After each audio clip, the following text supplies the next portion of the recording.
Digital is digital. Bits are bits.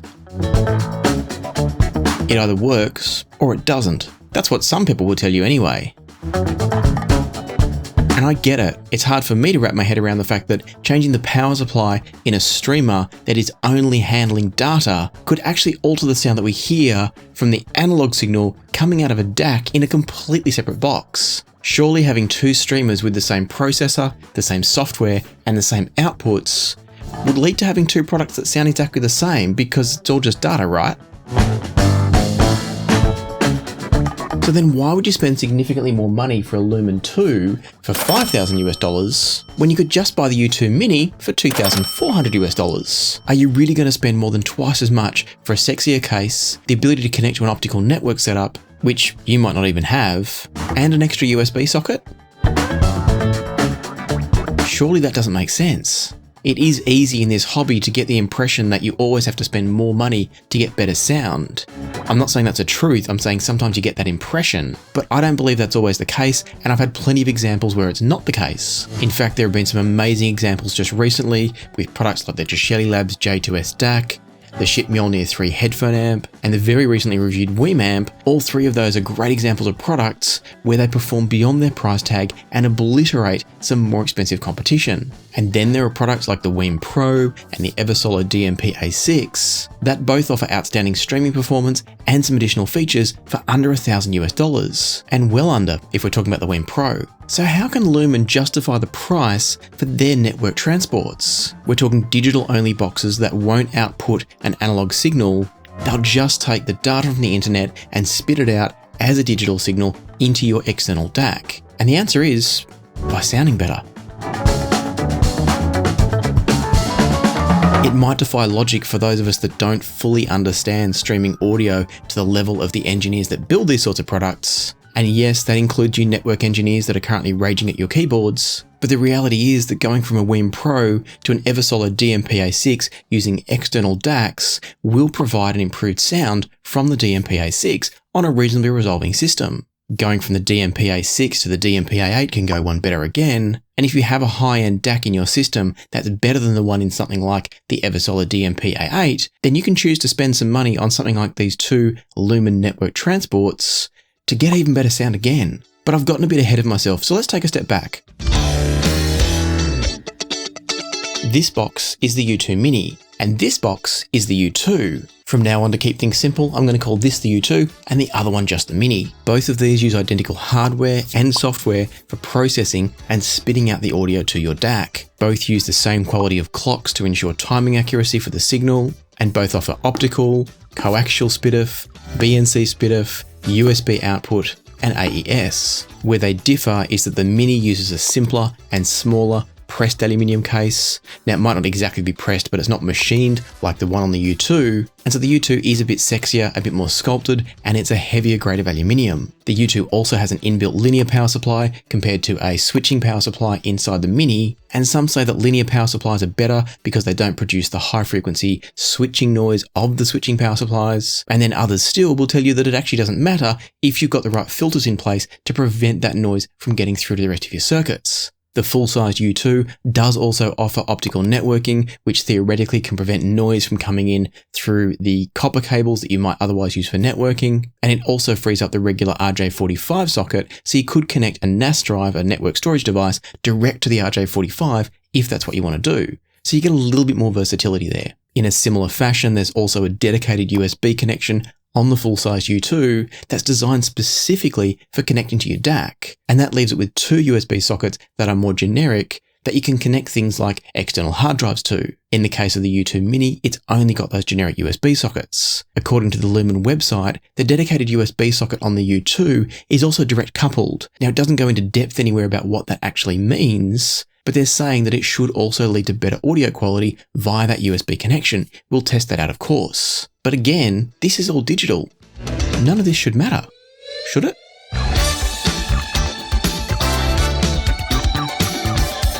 Well, whatever you or I might think, believe, or know, it does make a difference. connecting up a highly resolving signal chain consisting of either of the Lumen transports, going through a Wave BNC cable out into the Chord M scaler, through a set of Analysis Plus Silver Apex BNC cables into the Chord Dave, out of the Chord Dave via a set of Curious RCA cables, and into the Enlium AMP23R, driving a set of Meza Elite headphones with the Meza Audio silver-plated copper cable. I tried out both of the Lumen streamers to see exactly what they could do and where they differed.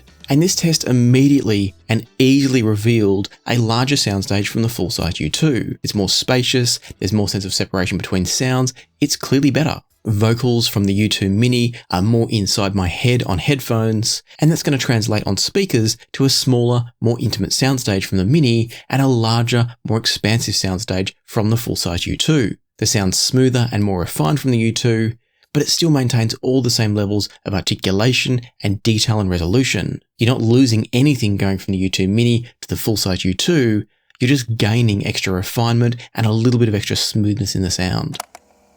For example, the guitar in Primrose Hill is articulate, clean and crisp from both devices, but listening from the U2, it's just got a little bit extra sense of richness and harmonics coming from the body of the guitar. So the plucks of the strings don't change much, but the harmonics and resonance are definitely in favour of the U2. In the opening passages of The Obvious Child, the U2 Mini presents the drums a little bit drier, a little bit leaner, you get a bit more sense of the texture, but the problem is it actually comes across sounding a little bit cold. You get more sense of the skin of the drum and less of the resonance of the drum. And that results in a sound that I would describe as thinner, and I don't really want my music sounding thin. But that's not to say the U2 Mini sounds bad, it's just in comparison to the full-size U2. And we'll cover off that distinction in a bit more detail in a moment, because this is a difference I've heard before. It's a consistent result with audio gear like this, that when you improve the power and you remove any sources of noise feeding into the devices, you get smoother sound, and that produces more sense of space, more sense of detail, but also more sense of richness and smoothness. I've heard it with DACs, I've heard it with streamers, I've heard it with amplifiers, you name it, if you can remove noise from the system, you get better sound. And so that's really the difference between the U2 Mini and the U2 full-sized, if everything else is equal. So they're plugged into the same power socket, they're using the same digital output, the same network connection. If all those things are identical and the only difference is the device that you're using, the U2 sounds better than the U2 Mini. But is it worth $2,600 more to get the differences I've just described with the full-size U2? I'd say on sound quality, no, it's not. If we now step sideways for a second and think about the U2 Mini in comparison to the Eversolar DMP A8, the comparison between the U2 Mini and the A8 reveals a sound that's a bit flatter and a bit thinner sounding. What I mean by that is that the A8 lacks some of that richness and resonance and fullness that you get from the U2 Mini. And it's also harder to separate individual sounds from the A8 than it is from the U2 Mini. The A8 still sounds great, just not as great. And the jump from the A8 to the U2 Mini is a larger jump than the jump from the Mini to the full-size U2. And so that raises the questions of whether you should just stop at the U2 Mini and save that extra $2,600 for additional other upgrades. A better DAC, a better amp, better headphones, better speakers, better cables, whatever you want to spend it on. And the answer to that is maybe, but we should talk a little bit about the dedicated USB output.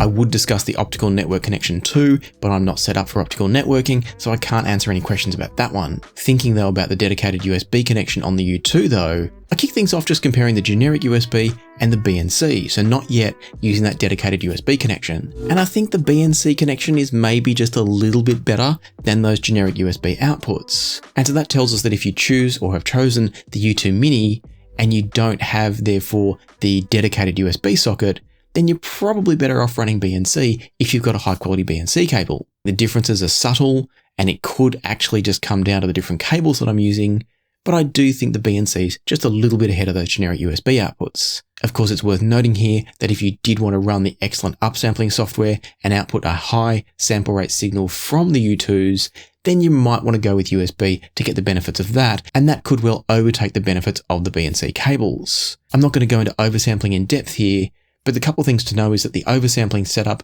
on the Lumen streamers is fantastic, the app makes it really easy to do, and many DACs won't accept a high sample rate through BNC or optical or coaxial, but they will through USB. So that's where USB could come back into play. And by the way, if you're wondering exactly what I was hearing, going from BNC to USB, the BNC just had that little bit more space again. So much like what I described between the U2 Mini and the U2, it was similar things that changed. The sense of space, the sense of separation between instruments, the sense of smoothness and refinement. BNC was just consistently a little bit better than USB in those factors. If we then connect to the dedicated USB socket on the full-size U2, that changes things a little bit. Now the USB is easily as good as the BNC and probably better. Again, somewhat cable dependent, but I do think the dedicated USB socket was giving me better sound. There was a touch more definition and articulation from the USB socket compared to the BNC, so you get a bit more sense of energy and life in the music from the USB. Not that the BNC is bad once again, but the USB is just a little bit more alive. For example, on Mercanistan at about the 1:20 mark, there's a stringed instrument playing there. And from the dedicated USB connection, that stringed instrument seemed more separated, more out in space. And the same's true for the horns that kick in after the 1:30 mark. Everything's just kind of pulled apart a little bit more, not to a degree that it becomes incoherent, but just in a way that makes it easier to listen to each of the different sounds in space. The BNC connection comes across a little bit softer, not quieter, but softer in terms of just lacking a little bit of definition, that last 1 or 2% of definition that the direct connection USB seems to have. And there was also a little bit less sense of separation from the BNC connection. I personally clearly prefer the USB connection here, but I can also imagine some people saying the BNC is better because it comes across a little bit more laid back. And that's going to be entirely personal choice. And so after going through and trying all the different combinations of the connections and the inputs and the outputs and playing with the software, I already knew that the Lumen software was fantastic from my Lumen D3 review. After playing with it all, spending a bunch of time, I think if I was buying one of these for myself, I'd probably buy the full-size U2 if I had the budget. And that's because I just find the sound from that dedicated USB output so good. Having said that though, I'd also be super happy with the U2 Mini.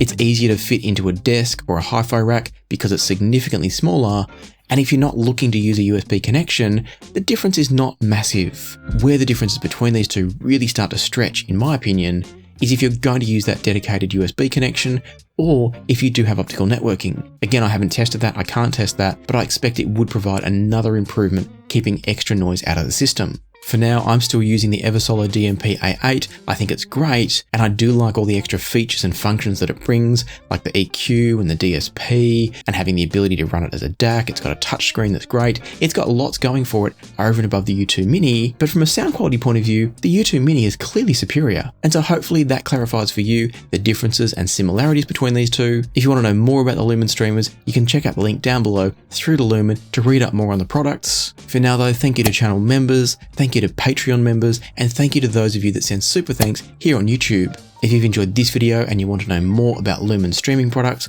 maybe you want to know about the upsampling that I spoke about earlier, then check out my review of the Lumen D3 next. That's basically a U2 Mini with a built-in DAC. I've linked that one up here, so go check it out to learn a bit more. For now though, happy listening, be kind to each other, and I'll see you here next time on Passion for Sound.